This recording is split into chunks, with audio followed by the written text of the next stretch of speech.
प्रेम से बोलिए दशा माता की जय हो। प्रिय भक्तजनों, आज की इस वीडियो में आप सुनेंगे दशा माता की कथा 6। तो प्रेम से बोलिए दशा माता की जय हो। एक राजा था, उसकी रानी कोमलांगी थी। वह फूलों की शैया पर सोया करती थी। एक दिन फूलों के साथ कच्ची कली भी आ गई। कच्ची कली के कारण उसे रात को नींद नहीं आई। वह करवटें बदलती रही। राजा ने पूछा, प्रिय, आज क्या बात है जो तुम्हें नींद नहीं आ रही? रानी ने बताया कि आज फूलों में एक कच्ची कली आ गई है। वह मेरे शरीर में चुभ रही है, इसी कारण मुझे नींद नहीं आ रही है। राजा ने शयन कक्ष में एक दीपक जल रहा था, जिसे ज्योति स्वरूप कहते थे। ज्योति स्वरूप रानी की बात सुनकर हंसा। राजा ने हाथ जोड़कर उससे हंसने का कारण पूछा। ज्योति स्वरूप ने बताया कि अभी तो रानी को कच्ची कली के कारण इतनी तकलीफ हो रही है। कल सवेरा होने पर जब रानी का सिर का बोझा ढोना पड़ेगा, तब इनकी क्या गत बनेगी? राजा ने पूछा कि क्या मेरे जीवित रहते ऐसा संभव है? तब दीपक ज्योति स्वरूप ने उत्तर दिया, हाँ संभव है, तुम्हारे जीते जी संभव है। ज्योति स्वरूप की बात सुनकर राजा ने मन में सोचा कि देववाणी कभी असत्य नहीं होती। होनी को कौन टाल सकता है? रानी को अवश्य बोझा ढोना पड़ेगा, परंतु यह हो सकता है कि यदि मैं इसे एक संदूक में बैठाकर समुद्र में बहा दूं, तो संभव है कि यह बोझा डूबने से बच जाए, क्योंकि समुद्र में डूब जाने पर बोझा ढूंढने से बच जाएगी।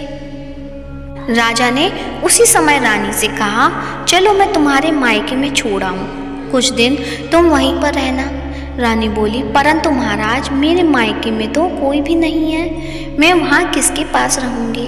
राजा ने कहा कि तुम्हारे गोत्र संबंधी वहाँ पहुँच अच्छी दशा में है, मैं उन्हीं के पास तुम्हें भेज देता हूँ। रानी ने राजा की बात मान ली। रानी ने बहुमूल्य आभूषण और कीमती वस्त्र धारण किए। तब राजा ने रानी को संदूक में बिठाकर नदी में बहा दिया। वह नदी समुद्र में ऐसी जगह मिलती थी जहाँ पर राजा के बहनोई का राज्य था। समुद्र से मोती निकालने का ठेका राजा के बहनोई ने ले रखा था।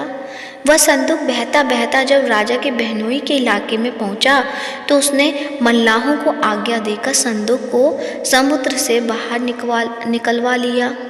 संदूक को उसने अपने महल के शयन कक्ष में भिजवा दिया और आदेश दिया कि मेरे पहुंचने तक इसे कोई न खोले। राजा का बहनोई, जो उस जगह का स्वयं राजा था, उसके शयन कक्ष में संदूक के पहुंचते ही रानी को पता चला कि इस संदूक को राजा ने समुद्र में पाया है, तो वो फौरन शयन कक्ष में आई। उसने पहरेदारों को हट जाने को कहा। रानी ने संदूक को खोल लिया। उसे संदूक के अंदर 16 श्रृंगार किए एक स्वर्ग सुंदरी मिली।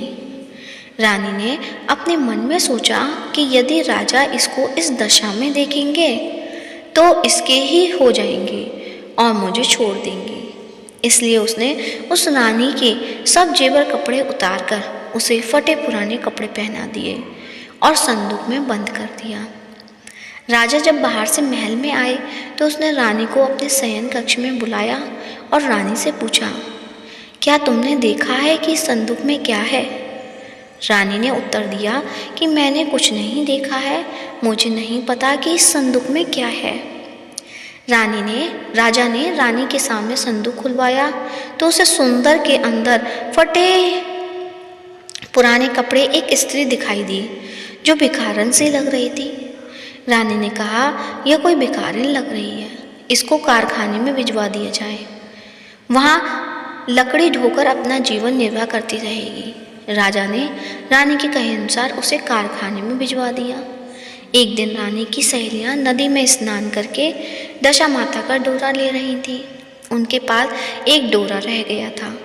वे यह सोच रही थी कि इस डोरे को किसे दिया जाए कि उसी समय लकड़ी ढोने वाली रानी वहां आ गई। उन्होंने उसे रोक कर पूछा, बहन, हमारे साथ दशा माता का एक डोरा ले लो। रानी ने कहा कि मुझे डोरा लेने में कोई हर्ज नहीं है, परंतु मुझे तो खाने भर को नहीं दिया मिलता। मैं इस डोरे की पूजा कैसे करूँगी। वे बोली कि तुम इस बात की चिंता मत करो, हम हर रोज़ इस जगह स्नान करने आया करेंगी।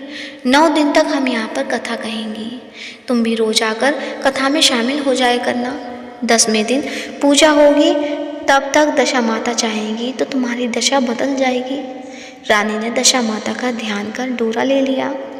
उसी दिन रानी के पति राजा को यह चिंता हुई कि रानी को संदूक में बंद करके बाहर तो दिया था, परंतु पता नहीं उसका क्या हाल होगा। उसकी खोज खबर लेने के लिए राजा एक नौका पर बैठकर नदी की यात्रा करता हुआ अपने बहनोई के यहाँ पहुँचा। संध्या के समय वह अपनी बहन से बोला, मेरे हाथ पैरों में बहुत दर्द हो रहा है, किसी दवाने वाले को बुलाओ। तब उसकी बहन ने लकड़ी ढोने वाली भिखारिन को बुलाकर लाने की आज्ञा दी। उसे कहा, आज रात तुम मेरे भाई के पैर दबा दो। वह बड़े संकोच में पड़ गई। अपने मन में सोचने लगी, आज तक मैंने किसी पुरुष को छुआ तक नहीं है। रानी अपने भाई के पैर दबाने के लिए उस पर जोर डाल रही थी, इसलिए लाचार होकर उसने हाँ कर दी। राजा के पैर दबाते दबाते रानी को उसके पाँव में पद्म दिखाई पड़ा। रानी चुपचाप रोने लगी। उसके आंसू राजा के पैरों पर टपक पड़ा। राजा ने उससे पूछा, तुम क्यों रो रही हो? तुम अपना भेद मुझे बताओ, मेरे द्वारा तुमको कोई हानि नहीं होगी। रानी बोली कि जैसा पद्म आपके पैर में है, वैसा ही पद्म मेरे पति के पैर में भी था। पहले के दिनों की याद आ जाने पर मुझे रोना आ गया। राजा ने उसे पहचान लिया। राजा बोला, मैं समझ गया, अब तुम्हें पैर दबाने की ज़रूरत नहीं है। तुम्हारे भाग्य में जो लिखा था वह तुम्हें भोगना ही पड़ा। मैंने उसे टालने के लिए जो उपाय किया था उसका नतीजा ही निकला। तुम्हें मेरे जीते जी लकड़ियाँ ढोनी पड़ी। सवेरा हुआ, परंतु अतिथि राजा सोकर नहीं उठा और न पैर दबाने वाली दासी ही कमरे से बाहर निकली। राजा की बहन को चिंता होने लगी। थोड़ी देर के बाद दासी कमरे से बाहर निकली और कारखाने में काम करने चली गई। रानी ने कमरे में जाकर अपने भाई को जगाया। उसका भाई बोला, मेरी तबीयत ठीक नहीं है, मेरा सिर दर्द कर रहा है, मैं अभी आराम करना चाहता हूँ, मेरा मन भी बहुत व्याकुल हो रहा है। रानी ने पूछा कि आखिर बात क्या है, कुछ तो बताओ। राजा ने कहा, बड़ी शर्म की बात है, मैंने तुम्हारी भाभी को जानबूझकर संदूक में बिठाकर तुम्हारे पास इसलिए भेजा था कि इसे यहाँ आराम से रखा जाएगा, परंतु उसे तो यहाँ लकड़ियाँ ढोनी पड़ रही हैं। उसके तुमने सारे गहने कपड़े उतार कर उसे रास्ते की भिखारन बना दिया। उसकी बहन बोली, मैंने उसे नहीं पहचाना। उसने दासियों को भेजकर उसे चुपचाप अपने पास बुलाया और उसके आने पर बहन ने अपनी भाभी से माफ़ी मांगी और उसके पैर पकड़ लिए। कुछ दिनों तक राजा अपने बहन के रहकर रानी को साथ लेकर राजधानी में लौट गया। रानी ने अपने महल में पहुंचकर सुहागिनों को न्योता भेजा। बड़े धूमधाम से दशा माता के डोरे की पूजा की और नगर में ढिंढोरा पिटवाया गया कि आज से अमीर गरीब सब दशा माता का डोरा लिया करें और श्रद्धापूर्वक पूजा किया करें। जिसके पास पूजन पारण के लिए धन की कमी हो तो वह महल से ले जाया करे। जिस प्रकार रानी के दिन दशा माता ने फेरे, वैसे ही सबकी दशा को ठीक करें।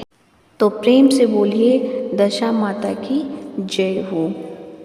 आज की कथा कैसी लगी कमेंट बॉक्स में अवश्य बताएं। साथ ही इस वीडियो को ज़्यादा से ज़्यादा लाइक करें, शेयर करें और चैनल को सब्सक्राइब करें। धन्यवाद।